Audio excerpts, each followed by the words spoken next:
దేశం మొత్తం మీదున్న best gold sellers, best designs ఇప్పుడు హైదరాబాద్ లో pan India jewel show. Don't miss it.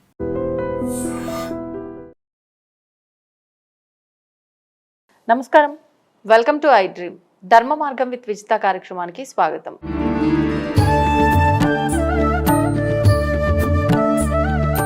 నమస్కారం గురుగారు.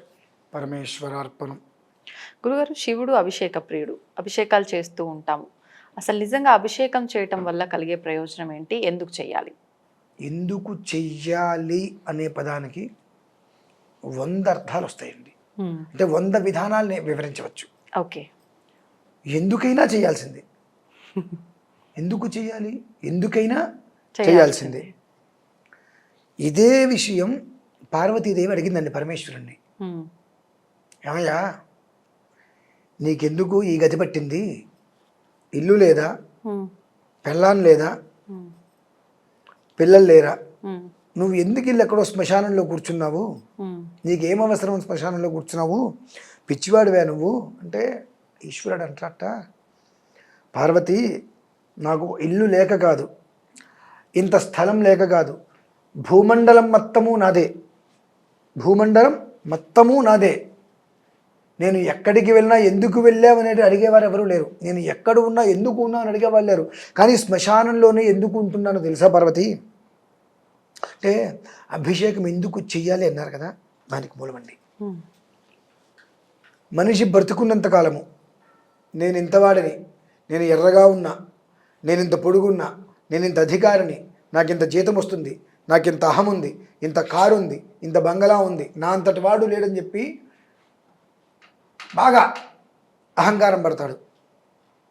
వాడు చనిపోయిన తర్వాత ఎవరైనా 1 గంట నా ఇంట్లో ఉంచుకుంటారండి అని అంటున్నారా? మరి అంత ఇల్లు కట్టాడు, 10 రకాల మేడలు కట్టాడు. ఆ మేడ చూస్తుంటే వాము ఎంత ఖర్చు పెట్టి కట్టాడా అని అనిపిస్తుంది. వాడు చనిపోయిన తర్వాత ఆ మేడ లోపలికి తీసుకెళ్తున్నారా?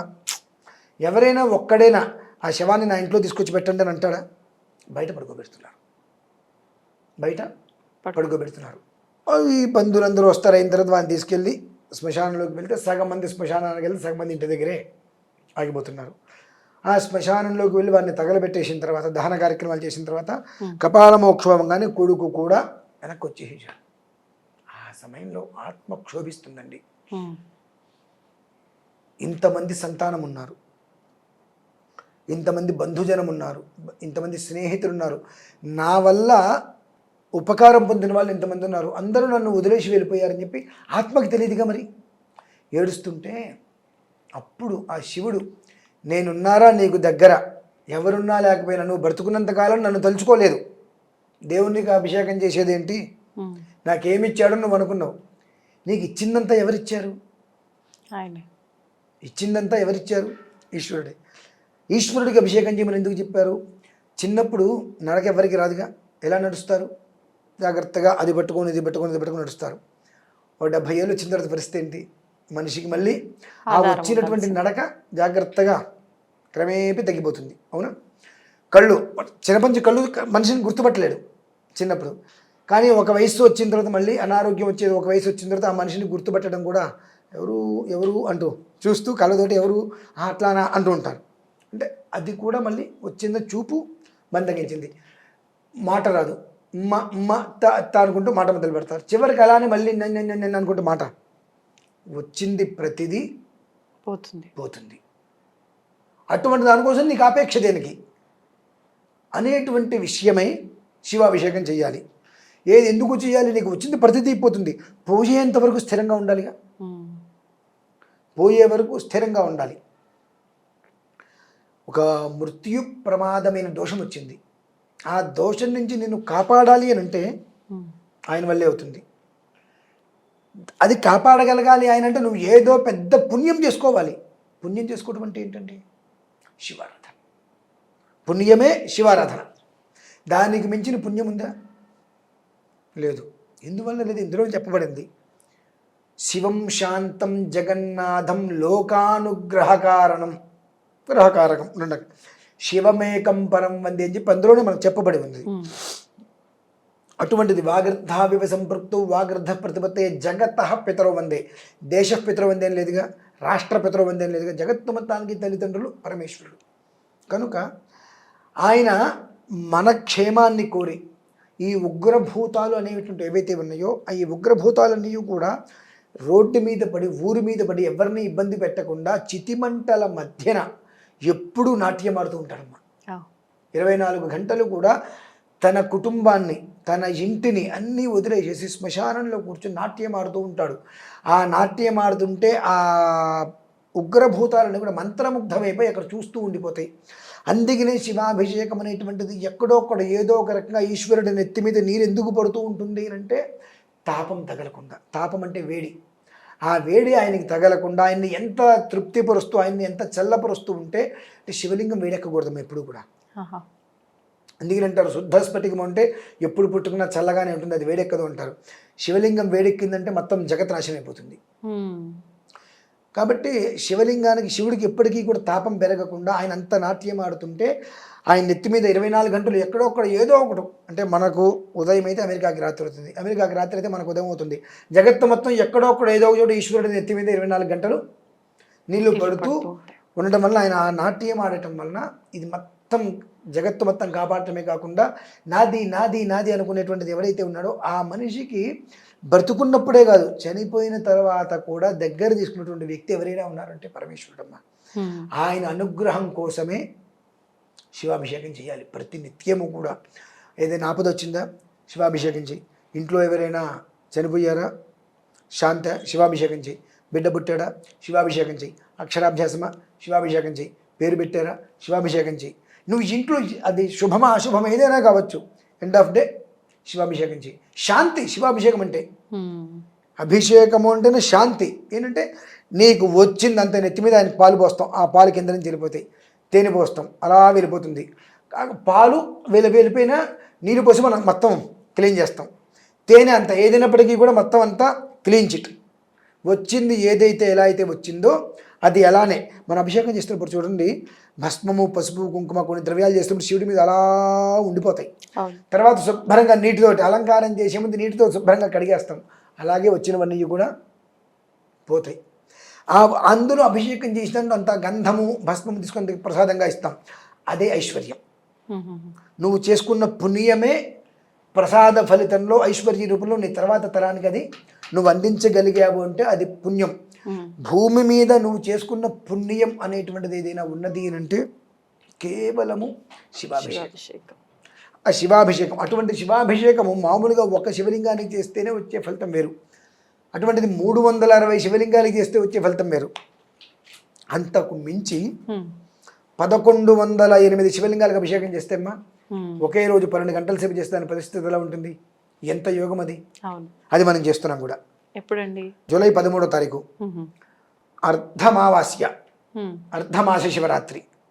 అంటే ఏమిటి అంటే అర్ధహోరాత్రము అంటారు దాన్ని. చతుర్దశి ఇందు అమావాస్య రెండూ కలిపి వచ్చినాయి. శివరాత్రి నుంచి 6వ మాసం, ఆరుద్ర నక్షత్రం సోమవారం కలిసి వచ్చినటువంటి చక్కటి పర్వదినం. ఇటు సాయంత్రం సమయానికి అమావాస్య, సాయంత్రం వరకు చతుర్దశి, సంధికాలం, ప్రదోషకాలం, అర్ధాహోరాత్రం 12 గంటల పాటు ఏకధాటిగా ఈశ్వరుడికి రుద్రాభిషేకం 1108 శివలింగాలకి ప్రత్యేకంగా 12 గంటల సేపు అభిషేకం కూడా నిర్వహిస్తున్నామమ్మా.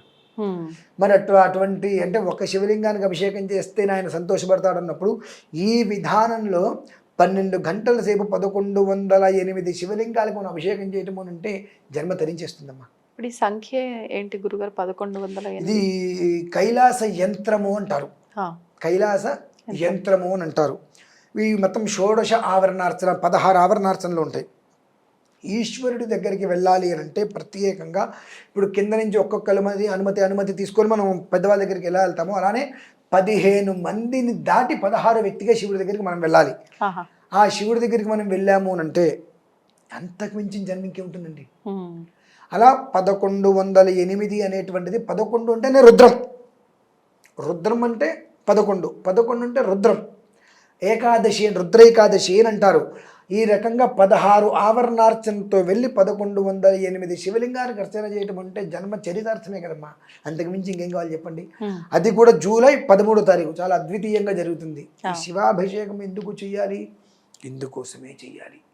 నీకు ఏమీ లేదని నువ్వు అనుకుంటున్నావు, నీకు లేనిదేదీ లేదు, కానీ అసంతృప్తి అనేటువంటిది నీకు ఏది లేదు అనుకుంటున్నావు కదా, దాన్ని కూడా తీసి పక్కన పడేసేసి లేదు అనేటువంటి పదం లేకుండా 24 గంటలు ఎప్పుడూ కూడా నీకు తోడుగా ఉంటాడు ఆయన. ఇంకొక మాట చెప్పంటారమ్మా, మనమందరము నా కుటుంబం చాలా కష్టంలో ఉంది, నా కుటుంబం చాలా కష్టంలో ఉంది, నా కష్టం నీకేం తెలుసు, భగవంతుడు నా కష్టం తీరుస్తాడా అని అంటూ ఉంటాం. కొంచెం ఆలోచన ఉండాలి. శివ కుటుంబం గురించి తెలుసమ్మా, ఆయనకున్న కష్టాలతో పోలిస్తే మనం ఎంత, మన జీవితం ఎంత. కుడితొట్లో ఎలుక, అసలు అది అది అంత కూడా పోల్చుకోలేము. కుడితొట్లో చిన్న పురుగు, చిన్న ఈగ. మనమా? శివుడి కుటుంబంతో పోల్చుకుంటే ఓకే. అంటే శివుడు, అమ్మవారు, సుబ్రహ్మణ్యేశ్వరుడు, గణపతి, నలుగురు ఉన్నారు.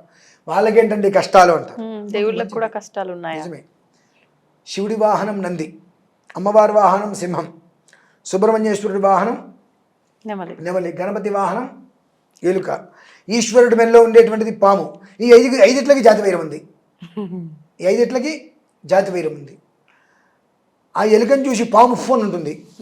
ఆ పాము ఎక్కడ ఉంటుంది? ఈశ్వరుడి కంఠాన్ని చుట్టూ. అసలే ఆయన నీలకంఠుడు ఇక్కడ విషం పెట్టుకొని ఉన్నాడు. అయినా పాము మెడకు చుట్టున్నటువంటి పాము ఫోన్ ముందుకెళ్ళేటప్పటికి ఆయనకి ఆ పాము చుట్టూ కాస్త ఉరిలాగా బిగుసుకుంటుంది.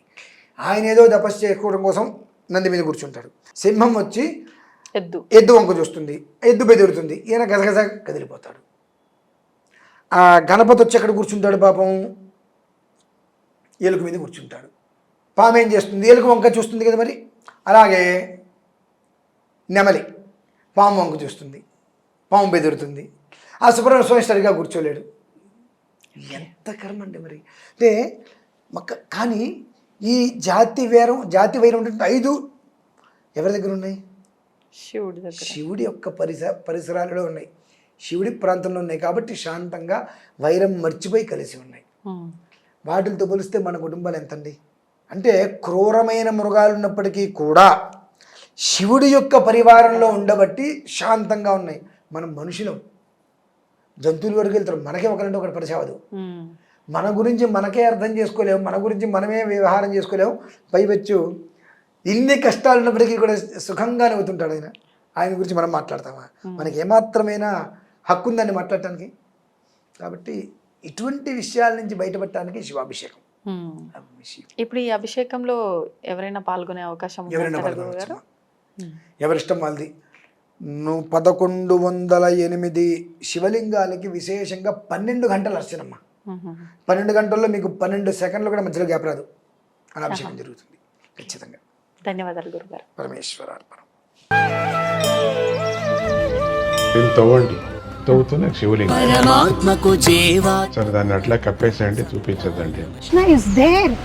మూర్తి పూజ కాదు, సాక్షాత్ బ్రజేంద్ర నందన భగవాన్ ఉన్నారు మూర్తిలో. ఏమీ ఆశించకుండా ఆరాధించే వాళ్ళు కూడా ఉన్నారా ప్రభుజీ? నిజమైన భక్తి అంటే మనకు తెలియదు కాబట్టి